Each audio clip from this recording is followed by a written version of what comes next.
Okay, so I'm on a kick of using up yarns from my stash. I've had some Quince & Co. Kestrel laying around bothering me for a few years now. I originally got it to make a Nora Gone pattern that I had second thoughts about, so it's just been sitting in the stash for about 3 years. Over the past few years, I've gone through phases of scouring Ravelry to find a pattern, but none of them jumped out at me until I saw the Elorie sweater by Elizabeth Doherty. It's a top-down circular yoke sweater, and the original sample was knitted with Kestrel. Perfect, right? Well, I think that I would need to make the second size, which requires 10 skeins of yarn, and I have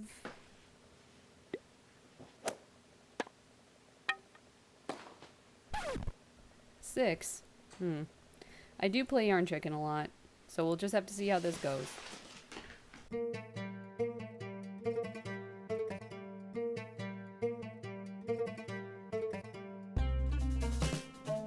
Kestrel is a 100% organic linen worsted weight yarn, and without knowing anything else about the yarn, just from handling the skein, I can tell that this is going to drape, and the fabric made from this is likely going to stretch out a lot if it's knitted at too loose a gauge.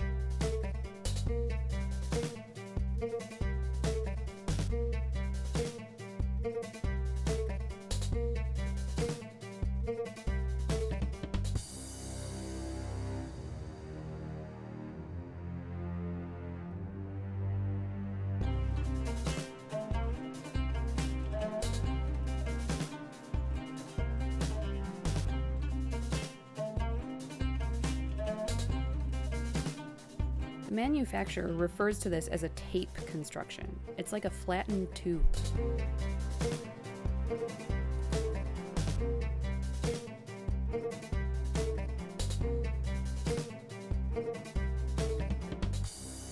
The pattern comes with a long description of how to swatch for this, but I'm just going to make a cursory swatch for 2 main reasons.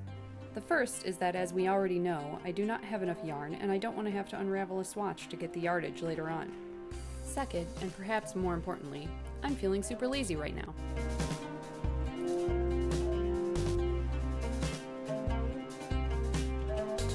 I'm swatching with wooden needles because that's what I'm planning to use for the project. For working with linen or other slippery yarns, I find that the additional grip that wooden needles provide actually helps me knit faster. It seems counterintuitive, but when you have a slippery yarn and the stitches are sliding all over the place on a slick metal needle, it's actually more difficult to keep a consistent tension. The wooden needles also provide a little bit of give when working with yarns with less inherent elasticity, such as any yarn made from a plant fiber. I'm mainly looking for my stitch gauge here to be close to what's recommended. With a small swatch like this one, and especially with this type of yarn, the row gauge on the swatch isn't going to be representative in any way of what the row gauge of the garment will do in reality, since the weight of the body of the garment will pull the rows apart more in the finished piece. If you swatch like the designer tells you to, that will definitely give you a better idea than what I'm doing here. My actual chest measurement is 35 inches, so per the designer's recommended ease, I'm casting on the second size.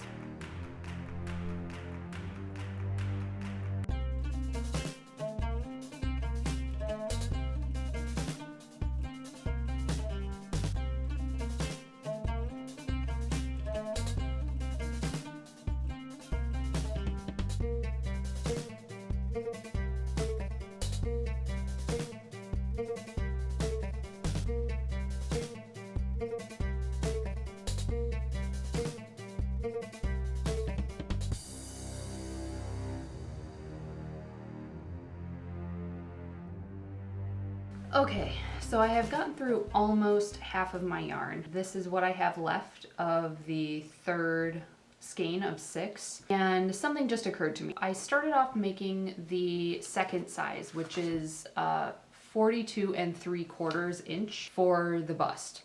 And so my actual bust is a 35. Per the pattern, that would give me right in the middle of the suggested ease. However, since I'm making this basically a crop top, or as long as I can possibly get it with my 6 skeins, it occurred to me that maybe that 42 3/4 inches is going to be too much ease, because if I can only get this to like right below the girls, that much ease at that length is going to look a little bit ridiculous. Here's where I'm at right now. And you can see the neckline is super big at this point. So I think what I'm going to do is stop working on the yoke. I'm going to join a new ball at the neck, do the neckline so I can actually see how this is going to sit. And then I'm going to come back and see if I can get away with maybe not doing the last yoke increase so that I'll end up somewhere between the first and second sizes. And I'm hoping that will give me the right amount of ease for a crop top.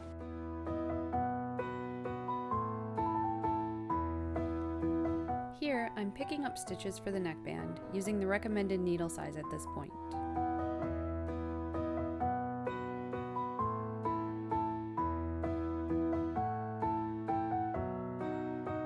To make neckbands and other ribbing look extra neat, I often use an Eastern purl. To do this, you wrap the yarn clockwise around the needle as opposed to counterclockwise as usual. This uses a fraction less yarn, and for most people this also makes the tension on the purl stitch a bit closer to the tension of the knit stitch, so the rib ends up looking pretty tidy.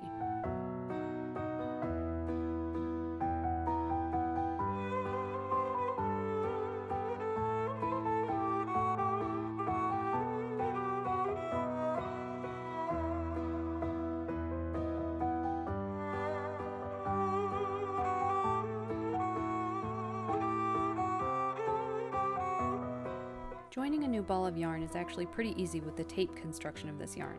Since it is essentially a flattened tube, we're going to join a new ball by overlapping and threading the ends through each other. Thread the end coming off of the new ball onto your tapestry needle and insert into the tail of your old yarn about 5 inches in from the end. You can see how the needle is traveling inside of the tube of yarn.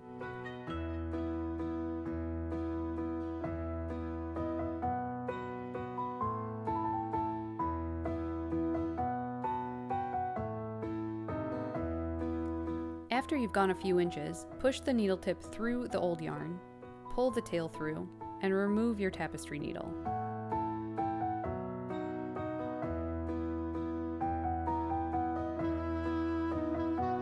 Pull the new yarn back towards the new ball, just until the end of your new ball disappears inside the tube of the old yarn.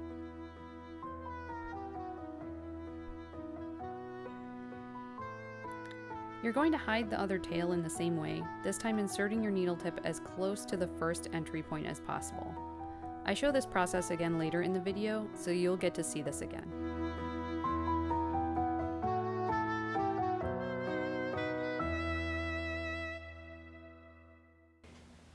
Okay, as you can see, I've finished my neckband here. There was supposed to be an increase right around here, right before separating for the sleeves, if I was following the second size, which I had originally started with. But since I decided that for both ease reasons around my bust and for my amount of yarn that I had left, that I should probably skip that last increase. At that last increase where it was written in the pattern, I actually did a decrease of only a couple stitches for the stitch count I needed for the first size. I have separated from my sleeves and I'm on the body right now, so I'm about to join my last ball of yarn. Before I join this to the body, I'll stop and finish the sleeves off. I think the pattern probably calls for some amount of rib similar to the neckline, but I think I am going to have to do something that uses a little bit less yarn. So we'll see what I come up with. After I get both sleeve edgings done, then I will continue on the rest of the body. See how far I can get.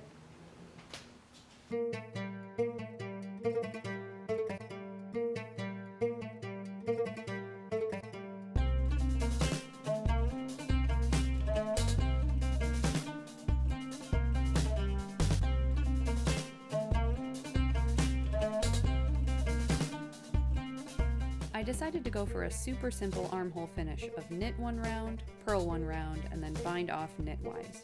This created a purl ridge at the end of the sleeve that seems to match the patterning on the body pretty well.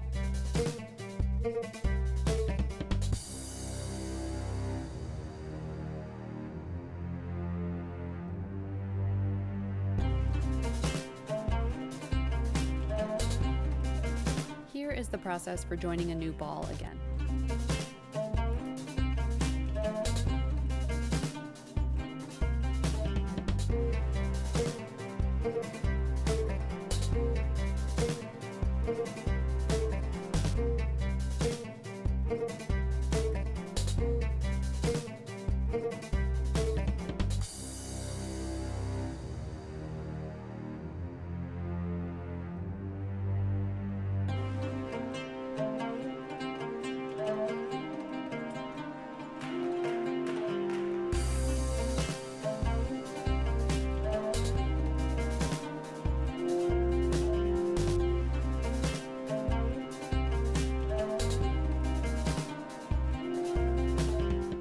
just cut off the remaining tail.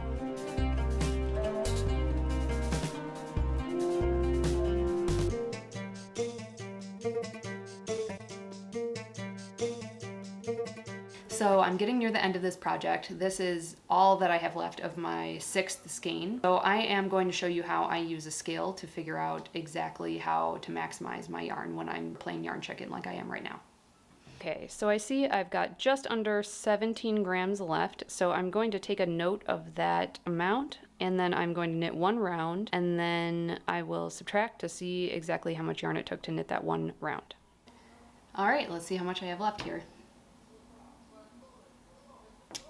I have 14.65 grams left. If I take my starting weight minus 14.65, I'm getting 2.27 grams per round. So if I take the amount I have left divided by the amount per round, I have just over 6 rounds of yarn left. So that's not a whole lot. Oh no. I need to do, I think 4 rounds of rib is what the pattern says. And then for the bind off, unless I'm doing a super stretchy or something that I know is gonna take a lot of yarn, I usually try to save about 2 times the amount of yarn per round for the bind off, just because I don't wanna run out, because that's gonna irritate me. It means I have to start the ribbing right now. Ugh.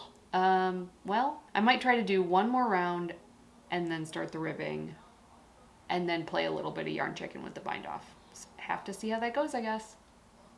Here is how far I was able to get. Looks like about 4 or 5 inches from the underarm. I expect that this is going to block out a lot longer than this, but we shall see. Oh, hey girl.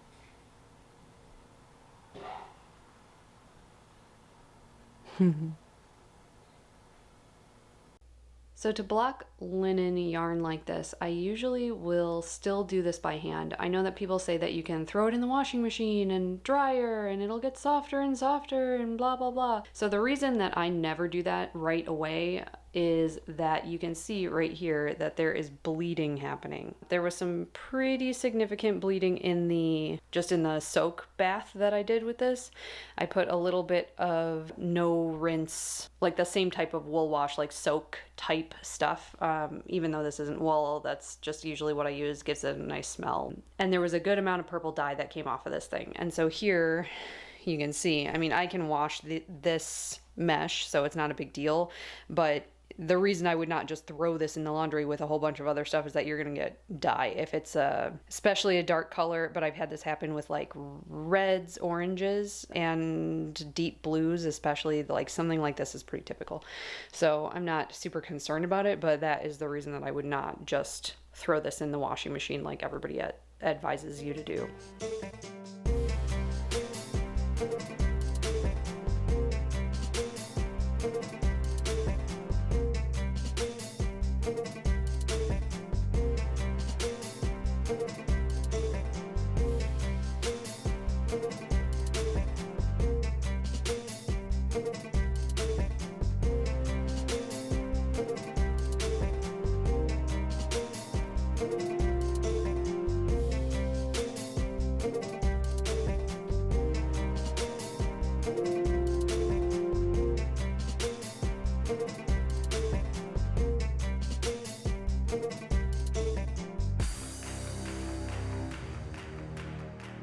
Here it is, finished. I'm so happy with how this turned out. I'm affectionately calling this a drop armpit style. I think it's very similar to a poncho, actually, now that I have it on. I think for this design, it was meant to have this sort of drop armpit long yoke poncho effect. I know there's a lot of styles like that on the market right now. I'm not 100% sure that that is always the intention. I think it does work for this style. I'm really happy with the length of the sleeves, where they're hitting me, and also actually where this is hitting. I'm planning to wear this always over either a dress or a jumpsuit like I am right now, because if I lift my arms up, you will see that everybody will get a show if I'm not wearing anything under here. As far as that like art teacher layering look, this is, I would say, perfect for that. The yarn is pretty hefty, so it makes like a really nice drapey fabric. I'm not sure it's something I would want to have on me if it's really hot out. If it's something where I really just don't want to be wearing just a sleeveless shirt, I can throw this on top and be a lot more comfortable. I really like how the neckline falls. I did pick up the recommended amount of stitches for the size I started with, which was the second size, and then I decreased 4 stitches on the first round so that it was slightly tighter than shown in the pattern because I didn't want this thing falling off my shoulders. I think it probably would have been okay if I had done it as written, but you never know. All in all, I think it was a really well-written pattern. It was hyper detailed if you're one of those people that likes to be told exactly what to do. I'm not always that person, but sometimes it's nice to not have to think at all. Overall, it was a pretty quick knit and I really like the finished object. Thanks so much for checking out this video. If you liked it, please hit the like button down below. And if you would like to see more, I have a few other projects in the works, so hit the subscribe button to get notified of any videos that I'm putting out in the future. See you soon.